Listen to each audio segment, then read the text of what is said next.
Okay. गया guidance programme में पूरे बिहार के बच्चों का हार्दिक स्वागत है। मेरे प्रिय बच्चे, आप सबों के बीच मैं संतोष कुमार, गणित शिक्षक +2 रामसाय उच्च विद्यालय फतेहपुर गया से हूँ।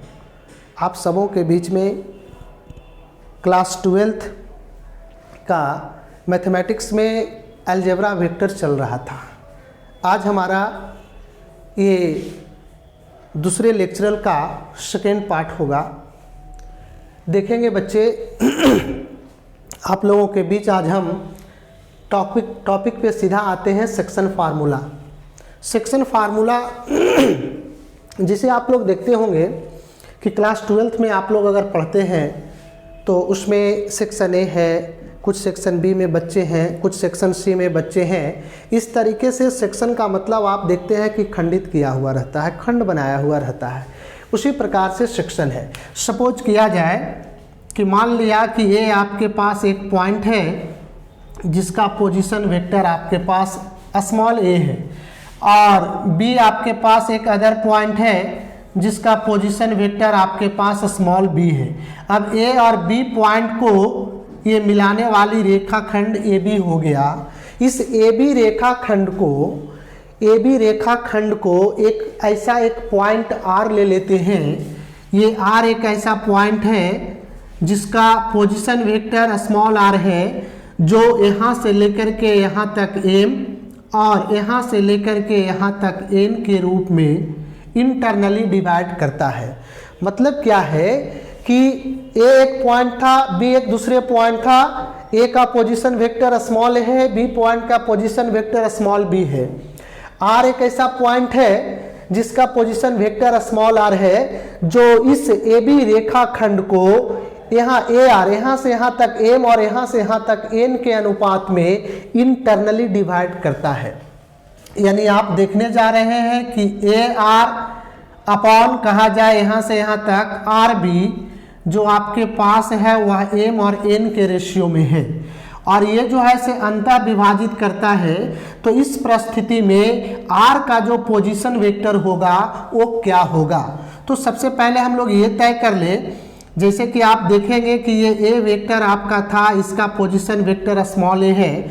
अगर पोजीशन तय करते हैं बेटा तो यहाँ से सीधे हम लोग ऑरिजिन से तय करते हैं, और आप अगर बी वेक्टर का अगर पोजीशन वेक्टर अगर तय करना चाहते हैं यहाँ से, तो ये बी पॉइंट है जिसका पोजीशन आपका बी है।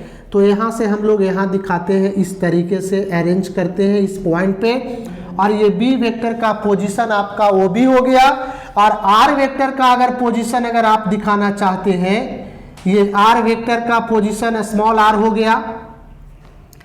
तो आप यहाँ पे देखेंगे कि आर वेक्टर का पोजीशन सीधा यहाँ से आपको ऑरिजिन से ले लेते हैं हम लोग, और आपका इसका पोजीशन हम लोग यहाँ से दर्शा देते हैं। तो आप देख लीजिए कि इसका पोजीशन आपका क्या होगा, ओ आर होगा। तो इस तरीके से हमें काम क्या करना है कि ए पॉइंट था जिसका पोजीशन वेक्टर स्मॉल ए है, और बी पॉइंट है जिसका पोजीशन वेक्टर स्मॉल बी है।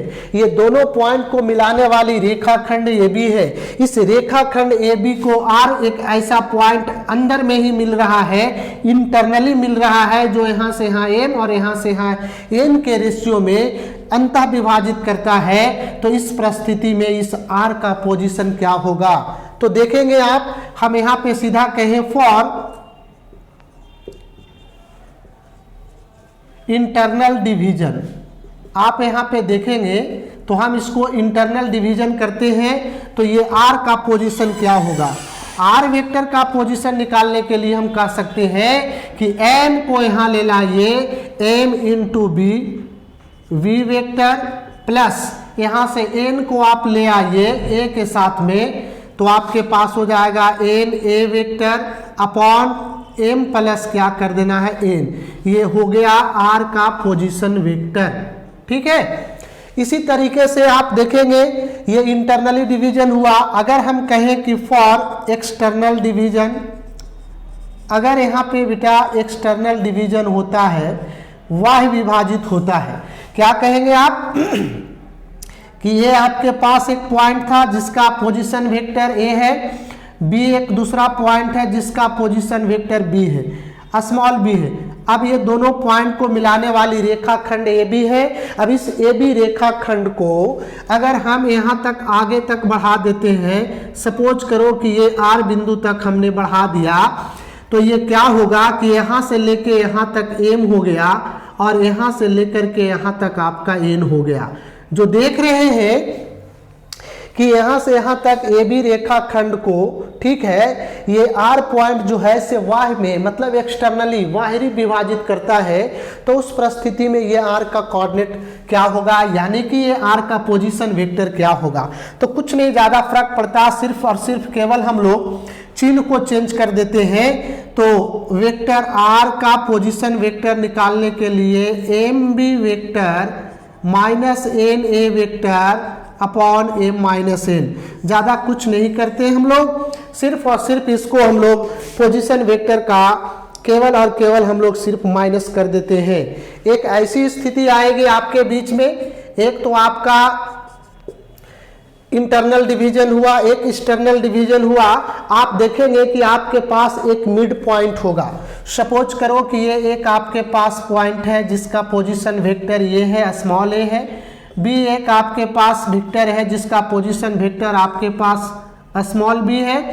अब सपोज करिए ए और बी को मिलाने वाली रेखाखंड ए बी हो गया। इस परिस्थिति में अगर आर इसका अगर मिडिल पॉइंट होता है, आर क्या है, मिडिल पॉइंट है, r divides a b mid point, mid point पे अगर आर का अगर दर्शाता है, तो हम पोजीशन वेक्टर ऑफ अगर हम मिडिल पॉइंट को निकालने जाएं, सीधा कहें position vector of middle point, तो मिडिल पॉइंट का मतलब क्या होगा, यही आर स्मॉल आर कह रहे हैं। तो कुछ नहीं करना है बेटा, सीधा ए और बी को जोड़ दो और 2 से डिवाइड कर दो, वेक्टर ए प्लस वेक्टर बी अपॉन 2, ये आपका मिड पॉइंट का पोजीशन वेक्टर निकल गया। इस तरीके से हम लोग एक्सटर्नल फार्मूला को हम लोग देखते हैं। देखने के बाद अब क्या होता है कि एक्सटर्नल तो आपका हो गया, इंटरनल भी हो गया और आपने मिड पॉइंट को भी देखा। इस तरीके से जब आप देखेंगे तो आपके पास स्थिति ऐसा आएगा कि हो सकता है कि आपके पास रहे कि जैसे सेंट्राइड का आपका कोऑर्डिनेट निकालना हो, तो सेंट्राइड का कोऑर्डिनेट क्या होगा देखेंगे आप। अगर कोई ट्रायंगल है, अगर उसका वर्टेक्स आपके बीच अगर मालूम हो, जैसा कि आप देखेंगे वर्टेक्स आप यहाँ पे, तो स्थिति यह है बेटा कि जैसे ये एक आपका पास मान लिया जाए कि ट्रायंगल हो गया और ये ट्रायंगल जो आपके पास है वह ए है जिसका पोजीशन वेक्टर स्मॉल ए है, ये आपका बी है जिसका पोजीशन वेक्टर स्मॉल बी है और सी आपका एक पॉइंट है जिसका पोजीशन वेक्टर स्मॉल सी है।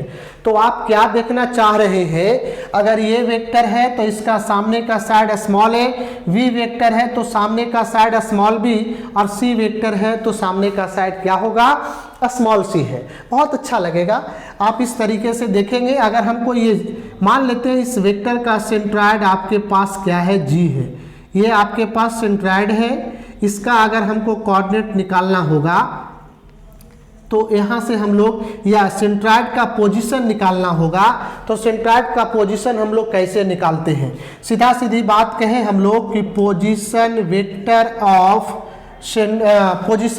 ऑफ आप कह सकते हैं centroid of triangle ABC, position vector of centroid of the triangle A B C is equal to, तीनों का पोजीशन वेक्टर का आप सम कर दीजिए, वेक्टर ए plus vector B plus vector C upon 3। ठीक है, ये आपका सेंट्राइड का आपका पोजीशन आ गया। अब इस तरीके से आप देखेंगे कि हो सकता है कि इन सेंटर का पोजीशन कहें, इन सेंटर आप देखते हैं, इन सेंटर के बारे में आपने पढ़ा था, अगर इन सेंटर कहे position vector of in centre of the triangle ABC, तो कुछ नहीं करेंगे, ये ए के पोजीशन के साथ आप देख रहे हैं ना, ये ए का आपका मल्टीप्लाई करेंगे हम लोग, तो सीधा आपको कहें A position vector of A plus B position vector of B plus C position vector of C, और इसके बाद क्या करते हैं कि तीनों का हम लोग ए बी सी जो मैग्नीट्यूड साइड का निकला है इसको हम लोग ऐड कर देते हैं। इस तरीके से आप देखते हैं कि position vector of in centre of triangle ABC का मालूम हो गया। इस तरीके से आप देखेंगे बेटा तो एक सेंटर का भी आप पोजीशन निकाल सकते हैं। चूंकि ट्रायंगल का 3 एक्स सेंटर होता है, एक एक्स सेंटर यहाँ बन जाएगा, एक एक्स सेंटर यहाँ बन जाएगा, एक एक्स सेंटर यहाँ बन जाएगा। तो ज़्यादा इसका यूज एक सेंटर का नहीं है। कोऑर्डिनेट ज्योमेट्री में हम लोग यूज करते थे, वो भी IIT JEE के सिलेबस में अधिकांशता रूप से दिए गए हैं। आपको 11th-12th के लिए जो आप देख रहे हैं उसमें उतना खास नहीं है। तो सीधा सीधी आप इस तरीके से देख लिया कि अगर तीनों शीर्ष का अगर पोजीशन वेक्टर मालूम हो और इसका सेंट्रॉइड का पोजीशन अगर निकालना हो ट्रायंगल का, तो तीनों शीर्षों के पोजीशन वेक्टर का सम कर देंगे, अपॉन 3 कर देंगे।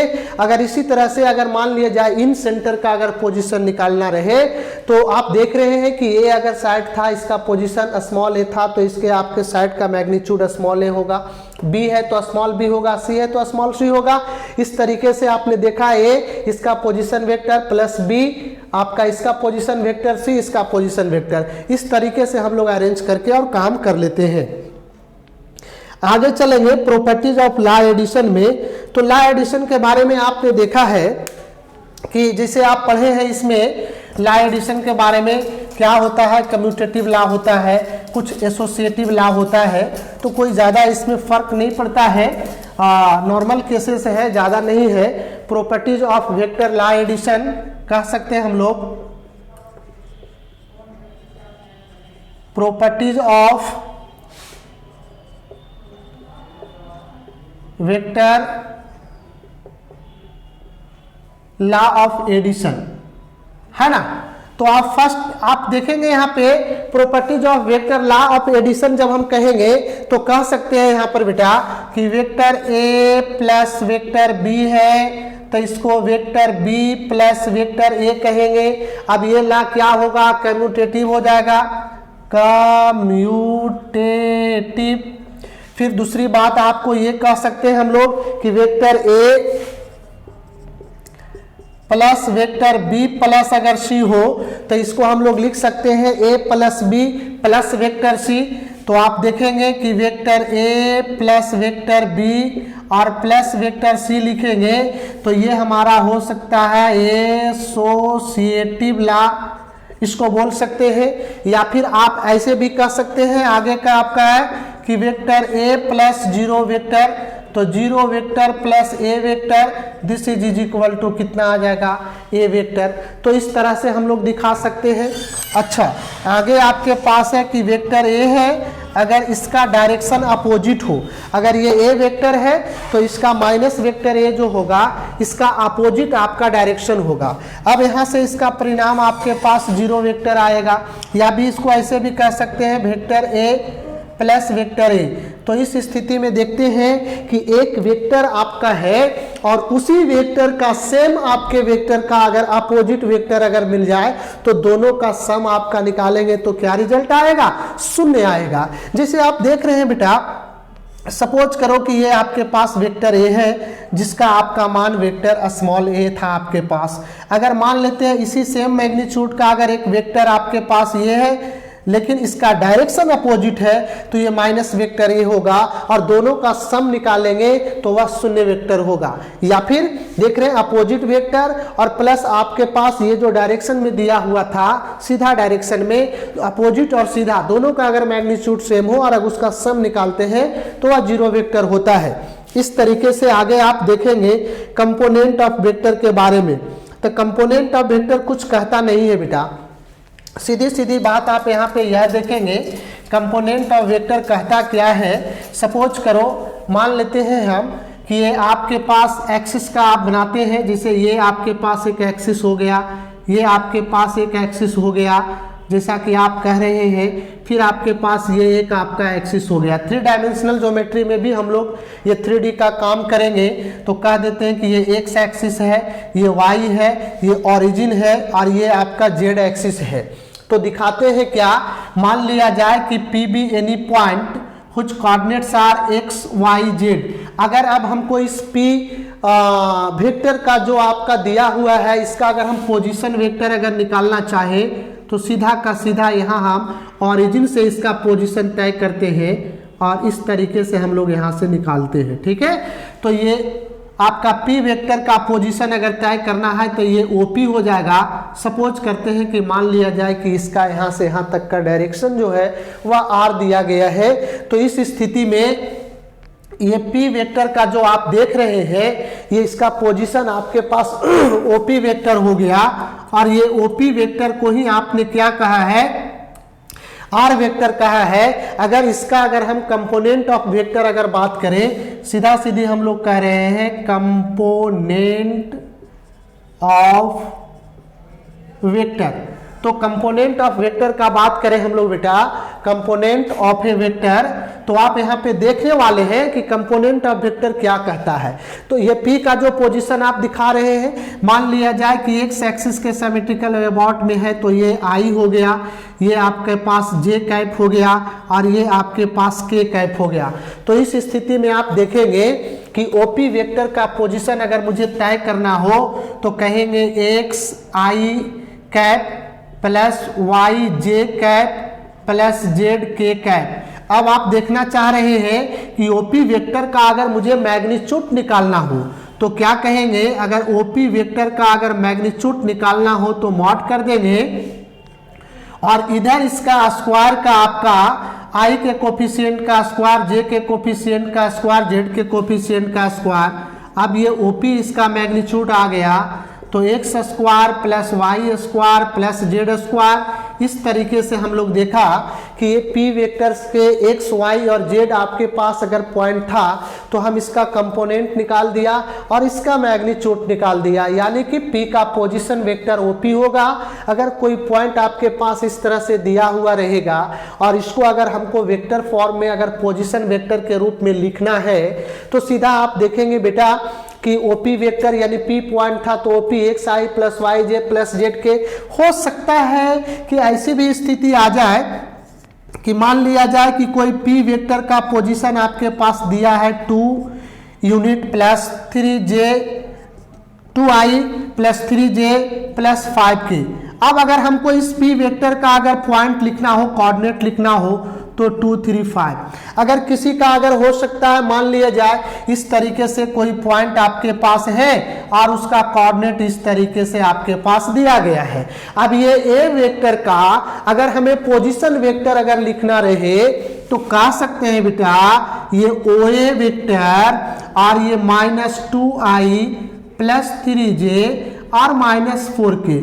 कुछ नहीं, हम लोग काम करते हैं, जो पॉइंट दिया गया है उसको इस तरीके से आई जे और के के सहायता से हम लोग वेक्टर फॉर्म में इसका पोजीशन लिख देते हैं।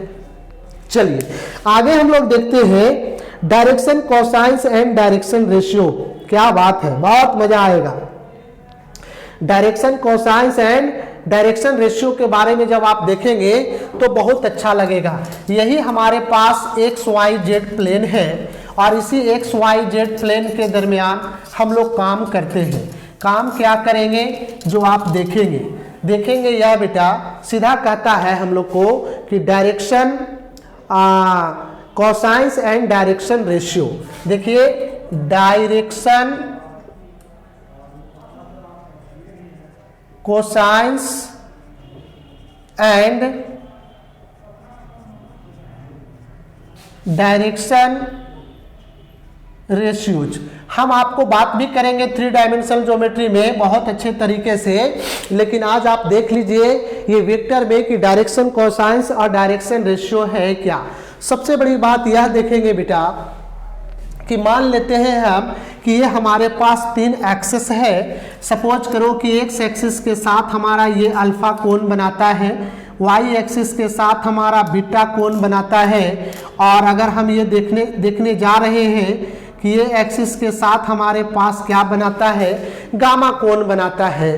तो इस तरीके से आप देखेंगे कि अल्फा बीटा गामा जो आपके पास हो गया, अल्फा बीटा गामा, ये आपका डायरेक्शन एंगल हो गया। इसको क्या कहेंगे, डायरेक्शन एंगल। डायरेक्शन एंगल हो गया ये। ठीक है, ये डायरेक्शन एंगल हो गया। अब आप यहाँ पे देखेंगे कि डायरेक्शन एंगल तो ये आपके पास आ गया अल्फा बीटा गामा, लेकिन इसी में अगर हम कह दें ऐसा बेटा cos alpha cos beta cos gamma, तो इसको हम लोग कहेंगे डायरेक्शन कोसाइंस, इसी को कहते हैं हम लोग डायरेक्शन कोसाइंस। अब आपको मैं बताने जा रहा हूं, यहाँ पे देखेंगे अगर यहाँ से सीधा इस पे अगर हम लंब ड्रा कर देते हैं, सपोज करो इसका नाम PM दे दिया, ठीक है, तो ये आपके पास x होगा, ये y होगा, और इसको हम अगर ये कहा जाए ऑक्टेंट्स के रूप में, जैसा कि आप क्यूब देखे होंगे तो उसमें हमारे पास जब क्यूब का बनाते हैं तो उसके पास देखते हैं ना कि उसमें किनारे की संख्या आप देखते हैं, तो हमारे पास किनारों की संख्या बढ़ जाता है। तो उसमें आप देखते हैं कि इस तरीके से हमारा आपका मान लिया जाए कि ये आपके पास एक रेक्टेंगल हो गया, और दूसरी आपके पास इस तरीके से आपके पास रेक्टेंगल बनता है, और आप देखते हैं बेटा कि ये साइड को आपको यहाँ मिला दिया, ये साइड को आप मिला दिया, फिर ये साइड को आप मिला दिया, फिर ये साइड को आप मिला दिया। देख क्या रहे हैं कि यही आपका यहाँ से मिलाते हैं तो ये आपका x एक्सिस है, ये आपका y एक्सिस है, और यही आपका z एक्सिस है, ठीक है। और यहीं पे मान लेते हैं कि हम कोई पॉइंट का सिलेक्शन करते हैं, यहीं पे हम आपके पॉइंट को सिलेक्शन कर रहे हैं जो x y z है। तो देख रहे हैं ना कि एक अल्फा कोण है, एक बीटा कोण है, और इधर से इधर आ रहे हैं तो गामा कोण है। इस तरीके से हम रिप्रेजेंट करते हैं। तो आगे वाला साइड्स हमारे पास z हो जाएगा, x हो जाएगा, y हो जाएगा, फिर z हो जाएगा। तो हम दो ही में बात करने जा रहे हैं। ये आप यहाँ पे आराम से देखेंगे, अस्थायी रूप से देखेंगे, हड़बड़ाएंगे नहीं। अगर ये अल्फा अगर बनता है तो अल्फा अगर ये एंगल है, और यहाँ से अगर हम कहें सिंस चूंकि कॉस अल्फा बराबर तो बेस बटा हाइपोटेनियस होता है। अगर ये लंब ड्रा किया तो ये 90 डिग्री होगा, और अगर लंब हमने खींचा तो बेस आपके पास क्या है OM यानी x होगा, और हाइपोटेनियस कर्न आपके पास क्या है जी R है। यानी यहाँ से आप अगर x बराबर निकाले हैं तो r cos अल्फा होगा, ठीक है, x का मान निकाल दिया। सिमिलरली इसी प्रकार हम कह सकते हैं शॉर्टकट रूप में कि अगर हम cos बीटा निकाले बेटा तो y बटा r होगा, यानी दिस इम्प्लाइज y बराबर यहाँ से निकाले तो r cos बीटा होगा। इस तरीके से आपने देखा। फिर अभी आपने इसी तरीके से कह सकते हैं, और अगर हम cos गामा कह दे बेटा तो z बटा r होगा, यानी z बराबर अगर हम निकाले यहाँ से तो r cos गामा होगा। इस तरीके से z का भी आपने निकाल लिया। और अभी आपने देखा था कंपोनेंट्स के बारे में, तो जब कंपोनेंट्स के बारे में इस तरीके से हम x y z कह देते हैं, तो इसी को x को अगर हम लोग a कह दें, और y को हम लोग b कह दें, और z को हम लोग c कह दें, तो ये स्मॉल ABC जो होगा ये आपका डायरेक्शन रेशियो होगा। इस तरीके से आप देखते हैं बेटा कि cos अल्फा को हम लोग L कहते हैं, cos बीटा को हम लोग M कहते हैं, और cos गामा को हम लोग N कहते हैं। यानी L M N ये जो आपके पास आ गया ये डायरेक्शन कोसाइन है। इस तरीके से आप देख रहे हैं कि direction cosines cos alpha cos beta cos gamma है। तो आप यहाँ पे कॉस अल्फा को अगर एल कहते हैं तो सीधा सीधी आप यहीं पे बढ़ा दीजिएगा तो ये एल आर भी हो गया। यहीं पे अगर आप बढ़ा देते हैं बेटा इसको तो आप सीधे कह दीजिएगा कि ये एम आर हो गया। और कॉस गामा को अगर आप सीधा सीधी कह देते हैं कि आपके पास एन है तो ये आपके पास क्या होगा, एन आर होगा। इस तरीके से हम स्मॉल ए बी सी को अगर दिखाते हैं तो स्मॉल ए बी सी में आप देख रहे हैं कि एल का मतलब कॉस अल्फा, एम का मतलब कॉस बीटा, एन का मतलब आपने देखा कॉस गामा, और एल एम एन जो है ये आपका डायरेक्शन आपका क्या है, कोसाइन है। सबसे बड़ी बात यह है कि अगर हम इस लाइन को अगर इस तरीके से अगर हम आगे बढ़ाते हैं तो इस तरीके से आप देखेंगे कि ये कोण हमारा अगर अल्फा है तो ये इसका अपोजिट भी कोण बनेगा। अपोजिट कोण जो बनेगा वह पाई माइनस अल्फा हो जाएगा। एक्स एक्सिस के अबाउट में अगर बीटा बनता है वाई एक्सिस के साथ तो वहां पे फिर आपका पाई माइनस बीटा हो जाएगा। अगर उसके अपोजिट एंगल अगर हम गामा का निकालते हैं तो वहां पे भी पाई माइनस क्या हो जाएगा, गामा हो जाएगा। इस तरीके से अगर दूसरा एंगल अगर हम देखते हैं तो pi minus alpha, pi minus beta और पाई माइनस गामा है। यानी अगर हम कॉस लगाते हैं यहाँ पे cos pi minus alpha, cos pi minus beta और कह दे कॉस पाई माइनस गामा, तो क्या देखेंगे minus cos alpha, minus cos beta और माइनस कॉस गामा। ये जो आप देख रहे हैं minus cos alpha, cos beta, cos gamma minus में, यानी हम अगर कहें ऐसा तो डायरेक्शन कोसाइंस जो है प्लस और माइनस दोनों रूप में निकलते हैं। तो साधारण सी बात ये था। अब हम इसी में डायरेक्शन रेशियो का चर्चा कर दें तो आप सीधा देखेंगे कि डायरेक्शन रेशियो के बारे में क्या कहा जाए। तो डायरेक्शन रेशियोज के बारे में जब हम कहेंगे तो कहें कि these are small A, small B, small C जो हो गया वो such that they are proportional to direction cosines. यहाँ पर अगर हम लिखना चाहें, अगर बता दें बेटा, तो यहाँ पे आप देख सकते हैं, हम लिख सकते हैं कि दीज आर, कहे कि स्मॉल ए स्मॉल बी, यानी कि दीज आर नंबर्स आपके पास जो है वो स्मॉल ए स्मॉल बी और स्मॉल सी है, सच दैट, अगर ऐसा हो सच दैट दे आर, ऐसा कहें हम लोग सच दैट दे आर, ये एल एम एन जो आपके डायरेक्शन कोसाइंस था इसका प्रोपोर्शनल हो, ठीक है ना। सच दैट हम लोग कह सकते हैं कि दे आर प्रोपोर्शनल, है ना, प्रोपोर्शनल, है ना, proportional to direction cosines, direction cosines. अब डायरेक्शन कोसाइंस कौन कौन था, एल था, एम था, एन था। यानी डायरेक्शन रेशियो कह रहे हैं these are numbers small A small B small c such that they are proportional to direction cosines l m n. मतलब ये जो रेशियो आपके पास है दैट इज कह सकते हैं ए बटा एन, बी बटा एम, सी बटा एन। ये जो दिया गया है ये आपका क्या है, प्रोपोर्शनल है। अब आप यहीं पर देख सकते हैं बेटा आसानी से, अगर आप देखे थे यहाँ पर कि ए बराबर अगर हम एल आर ले लेते हैं तो आर का मान निकालेंगे तो ए बटा एल आएगा। यहाँ से भी अगर हम आर का मान निकालेंगे तो आप देखेंगे कि इसको बी आपने माना था तो यहाँ पर अगर आर निकालेंगे तो बी बटा एम आएगा। फिर यहाँ पर भी अगर आप आर निकालेंगे तो ए आपका सी बटा एन आएगा। इस तरीके से आपने देखा यार, तो सब देख रहे हैं कि प्रोपोर्शनल आप देख रहे हैं यहाँ पे कि क्या प्राप्त हो रहा है, आर हो रहा है।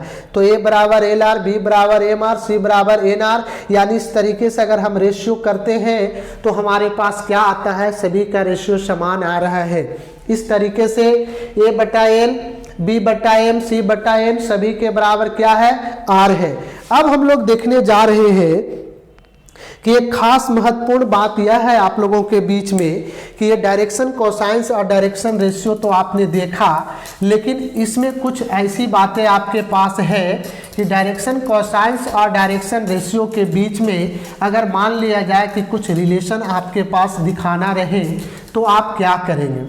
सपोज करते हैं कि ये स्मॉल ए बी सी जो आपके पास है ये डायरेक्शन रेशियो है और आप देख रहे हैं कि एल एम एन जो आपके पास है ये डायरेक्शन कोसाइंस है। तो क्या आप देखेंगे यहाँ पे, आप यह देख सकते हैं कि डायरेक्शन कोसाइंस और डायरेक्शन रेशियो के बारे में जब आपने देखा यहाँ पर तो अभी अभी आपने देख करके क्या लाया, हो सकता है कि आपके पास एक सिचुएशन आ जाए कि l square plus m square plus n square is equal to 1। याद रखना कि जो भी डायरेक्शन कोसाइंस आपके पास दिया गया है एल एम एन, या हो सकता है इसको कह दे कॉस स्क्वायर अल्फा, इसको कह दे कॉस स्क्वायर बीटा, इसको कह दे कॉस स्क्वायर गामा, इसका मान 1 है। या भी आपको इस तरीके का सिचुएशन दे दे sine square alpha, sine square beta plus sine square gamma, अगर आपका इसका मान 2 कह दे। ये सारे प्रश्न बनता है अगर आपको इसको कहे कि प्रूफ कर दीजिए, प्रूफ दैट। ठीक है, तो आपने कहा ही है बेटा कि n cos अल्फा है, n cos बीटा है और n cos गामा है। तो इस तरीके के सिचुएशंस को आपने देखा। अब हम आपके बीच यह लाने जा रहे हैं कि अभी अभी आपने कंपोनेंट्स के बारे में देखा था, और वो कंपोनेंट्स के बारे में जो आपने देखा वो अभी आपने यह कहा था कि r is equal to square root of x square plus y square plus z square अभी अभी आपने निकाल रखा है। इस स्थिति में अगर मुझे ये प्रूफ करने की अगर आवश्यकता पड़ रहा है तो आप अभी यहाँ पर निकाले थे बेटा, x इज इक्वल टू निकाला था r cos अल्फा, और जिसको आपने कहा था आर एल इसको कहा, y इज इक्वल टू निकाल के लाया था r cos बीटा, जिसको आपने cos बीटा को m कहा, और z इज इक्वल टू आपने लाया था cos गामा, जिसको हमने आर एन कहा। एक्स वाई जेड को आपने इस तरीके से निकाल के लाया। अब मुझे ये प्रूफ करके दिखाना है कि l square plus m square plus n square है, तो हम इसको सिंप्लीफाई कर देते हैं और सीधा कह देते हैं कि वी नो दैट, हम लोग जानते हैं कि r का कंपोनेंट निकाल करके लाया था x square plus y square is equal to z square. अगर इसको r स्क्वायर करते हैं तो x square plus y square plus z square first होगा, और हम लोग क्या जानते हैं, x is equal to r cos alpha जानते हैं, जहां r और cos अल्फा को हमने l कहा था।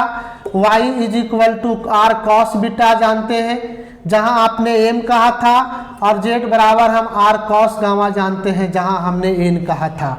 सिंस अगर हम ऐसा कहें कि चूंकि x square plus y square plus z square इसको स्क्वायर करते हैं तो इधर आ जाएगा r square l square r square m square r square n square.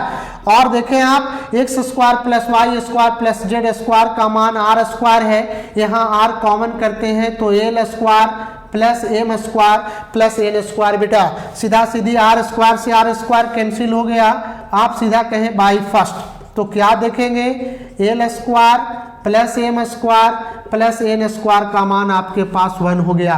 यानी जो direction cosines l m n दिया हुआ था, l square m square n square, इसका सम जो आता है वह 1 होता है। इसी को एल को आप कह सकते हैं cos square alpha, cos square beta, और इसी को आप कह सकते हैं कॉस स्क्वायर गामा, इसका भी मान 1 होता है। अब बेटा इसी से थर्ड इसका भी हम प्रूफ कर देते हैं, ठीक है। इसे अच्छी तरह से कॉपी कर लें और नोट करें और आराम से इसे अध्ययन करेंगे बेटा, देखेंगे। तो अब आप यहाँ पे आ गए सेकेंड प्रूफ के लिए, इसके प्रूफ के लिए, तो इसी से हम बढ़ा देते हैं आपको कॉस स्क्वायर अल्फा, तो सीधा कर देते हैं 1 minus sine square alpha, cos square beta तो 1 minus sine square beta, cos square gamma तो 1 minus sine square gamma, this is equal to आपके पास 1 है। अब ये एक 1 से एक 1 कैंसिल हो गया, हम इस साइड सब माइनस वाले को कर देते हैं, तो sign square alpha plus sine square beta plus sine square gamma, और एक एक क्या बच गया, 2 बच गया। तो ये भी आपने देखा कि sign square alpha plus sine square beta plus sine square gamma, इसका आपने किया तो आपके पास 2 आया, और डायरेक्शन कोसाइंस के आप देखा स्क्वायर के अगर हम सम करके लाया तो इसका परिणाम आपका 1 आया। बहुत इंपॉर्टेंट है, डायरेक्ट परीक्षा में पूछे जाते हैं इस तरह के सवाल कि l square plus m square plus n square का मान क्या होता है, तो 1 होता है। आप सीधा सीधे अब ये देखेंगे कि अगर डायरेक्शन कोसाइंस अगर आपके पास इस तरह से दिया गया है और डायरेक्शन रेशियो अगर आपके पास निकालना है, सपोज करते हैं कि ए बी सी आपके पास डायरेक्शन रेशियो है, और आपने कहा कि सर एल एम एन अगर आपके पास डायरेक्शन कोसाइंस है, अगर आपके पास डायरेक्शन रेशियो देता है और डायरेक्शन कोसाइंस अगर आपको निकालना है तो सीधा एल बराबर आप कह सकते हैं ए बटा square root of a square plus b square plus c square, plus minus में होगा। क्यों होता है, क्योंकि आपने देखा था कि minus cos alpha minus cos beta minus cos gamma भी डायरेक्शन कोसाइंस होते हैं, और cos alpha cos beta cos gamma भी होते हैं, इसलिए प्लस माइनस लगा दिया। अब m बराबर तो प्लस माइनस बी बटा square root of a square b square c square, n बराबर प्लस माइनस सी बटा square root of a square plus b square plus c square. इस तरीके से आप देख रहे हैं कि डायरेक्शन रेशियो अगर मालूम है तो डायरेक्शन कोसाइंस हम ज्ञात करते हैं। आखिर ये आया कहाँ से रूप? आपके मन में सवाल बन रहा होगा कि सर आखिर ये रूप आपने लाया कहाँ से? कुछ नहीं किया हमने, सीधा आपने कहा था कि सर x बराबर आर एल है, तो हम कुछ किया नहीं है बाबू, x को ही हम लोग यहाँ पे x बटा आर कर दिया बराबर एल है। आप x है और r का मान अभी आपने यहाँ पे निकाल रखा है root under x square plus y square plus z square is equal to l. और यही एक्स वाई जेड के जगह पे हम ए बी सी कहा, ये एक्स के जगह पर, वाई के जगह पर, जेड के जगह पे, तो x के जगह पे ए कहा है, y के जगह पे b कहा है, तो ए square b square c square और ये आपके पास क्या आ गया? एल आ गया। तो वहीं से ये फार्मूला प्राप्त होता है। बहुत आसान है, सरल है, आप इसे अच्छे तरीके से नोट कर लेंगे कि डायरेक्शन रेशियो अगर दिया हुआ है तो डायरेक्शन कोसाइंस हम कैसे निकालेंगे। और आगे अब हम लोग चलते हैं बच्चे, बहुत ही महत्वपूर्ण बात था डायरेक्शन रेशियो और डायरेक्शन कोसाइंस। अब आगे आप देखेंगे यहाँ पे कि जैसा कि अगर आपके पास एक क्वेश्चन दिया गया है, compute the magnitude of the flowing vectors. Suppose करते हैं कि हमारे पास एक आपके पास वेक्टर दिया गया है क्वेश्चंस के रूप में, मान लेते हैं कि आई कैप प्लस जे कैप प्लस आप कह देते यहाँ पर ही के कैप। अगर इस तरह से आपके पास एक वेक्टर दिया, सपोज करो दूसरा क्वेश्चन आपके पास वेक्टर बी बराबर है, तो कह रहा है 2 cap minus 7j cap minus 3 cap, ये क्वेश्चन हो गया। सी वेक्टर बराबर आपके पास एक और क्वेश्चन देता है 1/√3 कैप, ये एनसीईआरटी का फर्स्ट क्वेश्चन है, ठीक है, 10.2 एक्सरसाइज का, प्लस 1/√3 आपके पास जे कैप है और प्लस फिर कह दे हम माइनस 1/√3, ये क्वेश्चन आपके पास दिया गया है के कैप है। कहता है इसका मैग्नीट्यूड ज्ञात करें, कंप्यूट द मैग्नीट्यूड। सवाल कहता है compute the magnitude following vectors. तो मैग्नीट्यूड क्या कहा आपने? मैग्नीट्यूड के बारे में आपने कहा कि जो वेक्टर आपका दिया गया है सर उसका परिणाम मैग्नीट्यूड निकाल दीजिए। तो सीधा सीधी सॉल्यूशन सीधा कर देंगे हम लोग। वेक्टर ए का मैग्नीट्यूड निकालते हैं तो स्क्वायर रूट ऑफ आई के कोफिशिएंट का स्क्वायर 1 के स्क्वायर, जे के कोफिशिएंट का स्क्वायर 1 के स्क्वायर, के कोफिशिएंट का स्क्वायर 1, तो 1 प्लस 1 यानी कितना आ गया आपके पास? √3 आ गया। फिर अगर आप देखते हैं कि v का अगर मैग्नीट्यूड निकाल देते हैं तो इसका कंप्यूट मैग्नीट्यूड निकल जाएगा। तो क्या कहेंगे? i के कोफिशिएंट तो 2 के स्क्वायर, j के कोफिशिएंट -7 के स्क्वायर, प्लस के कोफिशिएंट तो -3 के स्क्वायर। इसको अगर आप सॉल्व करेंगे तो 2 दूनी 4, 7 सत्ते 49, 3 तिया 9, आप इसको जोड़ दीजिए तो 9 18 4 22, हाथ में बाकी आपके पास 2 है, 4 और 2 6 है। तो इस तरीके से आपके पास 62 आ गया। अब इसका अगर थर्ड का अगर निकालते हैं मैग्नीट्यूड तो सी का मैग्नीट्यूड निकालने के लिए स्क्वायर रूट ऑफ कर दीजिए, तो 1/√3 का स्क्वायर प्लस फिर 1/√3 का स्क्वायर, जे का कोफिशिएंट है, और प्लस के का कोफिशिएंट है 1/-√3 का स्क्वायर। स्क्वायर करते हैं तो 1/9, यहाँ भी 9 नहीं 1/3 होगा, यहाँ भी 1/3 होगा, यहाँ भी 1/3 होगा क्योंकि रूट में है।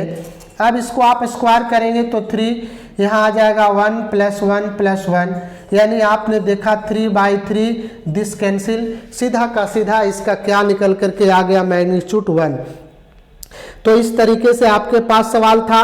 दूसरा सवाल आपके पास है कि find the sum of vectors. Question कहता है बेटा कि सम ऑफ वेक्टर्स, अगर मान लिया जाए कि 2 वेक्टर्स आपके पास इस तरीके से दिया गया है और उसका सम निकालना हो। क्वेश्चन कह रहा है आपके पास कि find the sum of the vectors, आपको निकालना है कि find the sum of the vectors. जो आपके पास दिया गया है वो वेक्टर ए का मान आपके पास है आई कैप माइनस, ये वो कर दीजिए कम से कम।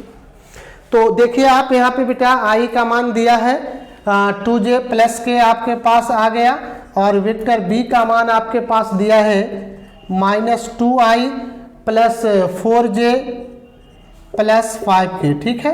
और वेक्टर सी का मान आपके पास है i -6j प्लस 7k। अब ये सम निकालना है तो क्या करना है, सभी को जोड़ देना है, vector a plus vector b plus vector c। तो i 2i में से 2i कैंसिल हो जाएगा, यहाँ बच जाएगा 0i। अब इसको जोड़ रहे हैं तो ये 6 और 2 8 में से 4 जाएगा तो -4j और प्लस 7 5 12, ये कितना आपके पास आ गया 13k, ठीक है। तो सम निकालना है तो सिर्फ और सिर्फ केवल सबको जोड़ देंगे, यहाँ से सम ज्ञात हो जाएगा। अब चले अब सीधा हम लोग स्क्रीन पे आ जाते हैं। कुछ एग्जाम्पल आपके पास था, जितना प्रॉब्लम था उस सबको आपको हमने दिखाया है वहाँ पे, ठीक है। सारे स्क्रीन पे भी आपको इस तरीके से दिए गए हैं, PDF भी दिया जाएगा। क्वेश्चन आपको मैंने सॉल्व करके बता दिया है, देखिए सम निकाल दिया। अब इसी तरह से क्वेश्चन आपके पास है, यहाँ पे कहता है कि find the unit vector in the direction of vector P Q where P and Q are the points इतना एंड इतना रिस्पेक्टिवली। तो देखो P पॉइंट दिया तो इसका पोजीशन पी क्यू आपका निकाल रहे हैं। देखिए पी क्यू वेक्टर का तो P एंड Q, तो पी क्यू वेक्टर आप P पॉइंट का और Q पॉइंट का पोजीशन दिया है तो पी क्यू का निकालेंगे हम। पार्ट 1 वीडियो में आपको बताया था x2 - x1, फिर कहेंगे y2 - y1 z2 - z1 रख करके इसमें बेटा हमने निकाला फार्मूला को, ये आपके पास प्राप्त हुआ। अगर यूनिट वेक्टर निकालना है तो unit vector in the direction of P Q, तो कहेंगे P Q vector upon magnitude of P Q. तो पी क्यू वेक्टर का आप देख रहे हैं कि यहाँ से आपने मान निकाला, इसका मैग्नीट्यूड का मतलब मॉड है, निकाल दीजिए स्क्वायर रूट करके, इसको डिवाइड कर दीजिए, यहाँ से यूनिट वेक्टर प्राप्त हो गया। इस तरीके से आपके पास और सवाल दिए गए हैं। Find A vector in the direction of vector this has magnitude 8 units. Magnitude दिया गया है जो 8 यूनिट्स है। तो देखिए डायरेक्शन ऑफ वेक्टर आपके पास दिया गया है विच हैज मैग्नीट्यूड 8 यूनिट्स। तो ए के बराबर हमने मान लिया रिक्वायर्ड वेक्टर्स है, वेक्टर ए का जिसका मैग्नीट्यूड आपके पास 8 है। तो क्या करेंगे 8 into unit vector in the direction of A. तो 8 इंटू यूनिट वेक्टर मतलब जो वेक्टर है उसका और मैग्नीट्यूड से डिवाइड करते हैं तो इसका यूनिट आ जाएगा, उसका 8 टाइम्स आपके पास है। तो देख रहे हैं आप यहाँ पे कि 8 इंटू जो निकल करके आया ये आपके पास वेक्टर ए है, इसका परिणाम निकाला, गुना करके सिंप्लीफाई कर देंगे, यहाँ से परिणाम आपका प्राप्त हो जाएगा।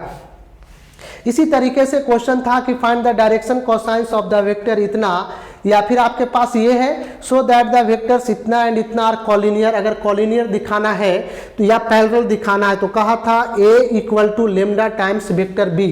तो आप देख रहे हैं कि a का मान ये है, b का मान ये है, यहाँ से b बराबर हमने -2 कॉमन किया तो ये आ गया, यानी ये जो मान है उसी का a वेक्टर का है। तो vector b equal to -2 times vector a। अब ये -2 जो है वह स्केलर है, तो vector b is equal to, इसको अगर हम लेमडा टाइम्स वेक्टर a कहेंगे तो इससे स्पष्ट होता है कि हमारा a वेक्टर b का कॉलिनियर है या उसी को हम लोग पैरेलल कहते हैं। ये क्लियर हो गया। अभी देखो बेटा बहुत अच्छा सवाल था, डायरेक्शन कोसाइंस आपको ज्ञात करना है और आपके पास वेक्टर दिया है। मान लिया कि vector a is equal to ai plus a2j plus a3k है और आपके पास यहाँ cos alpha cos beta cos gamma जो आपका है वो आपका डायरेक्शन कोसाइन है। तो सीधा सीधी हम कहेंगे इसके बराबर, यहाँ से अगर हम निकालना चाहते हैं तो इसका हम पहले मैग्नीट्यूड निकाल लेंगे और मैग्नीट्यूड निकालने के बाद देखेंगे आप यहाँ से कॉस अल्फा, तो वेक्टर ए है आपका निकाल रहे हैं मैग्नीट्यूड, तो 1 का स्क्वायर 2 का स्क्वायर 3 का स्क्वायर निकल गया, फिर 1 बाई इतना आ जाएगा, फिर 2 बाई इतना आ जाएगा, फिर 3 बाई इतना आ जाएगा। इस तरीके से आसानी से आपका निकल जाता है। इसी तरह से आपके पास और कुछ प्रश्न आपको हम दे दिए हैं, सॉल्व करके आप इसे अच्छे तरीके से देखेंगे। एक सवाल कहता है कि ये आपके पास आई जे के वेक्टर दिया है जो इक्वली इंक्लाइनेड टू द एक्सिस है, एक्सिस के साथ समान कोण पर झुकाव करता है। इसका मतलब कि अल्फा बीटा गामा तीनों इक्वल होगा। तो यहाँ पे आप देखेंगे कि कॉस अल्फा निकाल रहे हैं तो 1 बटा इतना, कॉस बीटा इतना, यानी यूनिट वेक्टर का मैग्नीट्यूड निकाल दिया और यहाँ से 1/√3 आया, यानी since cos alpha cos beta cos gamma, चूंकि तीनों का एंगल इक्वल होगा क्योंकि सबका मान 1/√3 है, कॉस से कॉस कैंसिल आया, अल्फा बराबर बीटा बराबर गामा। इससे स्पष्ट हो गया कि जो वेक्टर था वो एक्सिस के साथ समान कोण पर झुके हुए था। बेटा इस तरीके से आपका ये वेक्टर का आज हम लोग 2 टॉपिक समाप्त कर लिए। पार्ट 1 पार्ट 2 आपने देखा बहुत अच्छे तरीके से। अब बच्चे हैं कि हम लोगों के बीच में अब 2 और चैप्टर बच रहे हैं, जो आपका क्रॉस प्रोडक्ट है और एक आपका डॉट प्रोडक्ट है। कोशिश रहेगा कि एक क्लास में दोनों चैप्टर को समाप्त कर दे। तो इस तरीके से आपका है कि 1 से 2 क्लास में आपका पूरा वेक्टर समाप्त हो जाएगा। इसके बाद 3 डायमेंशनल ज्योमेट्री है, उसमें भी 2 या 3 एक्सरसाइज पढ़ने हैं। दोनों एक्सरसाइज मिला के 15 से 16 नंबर के प्रश्न 12th एग्जाम में आते हैं, बहुत आसानी से आएंगे। आप सब बच्चों को बहुत बहुत धन्यवाद।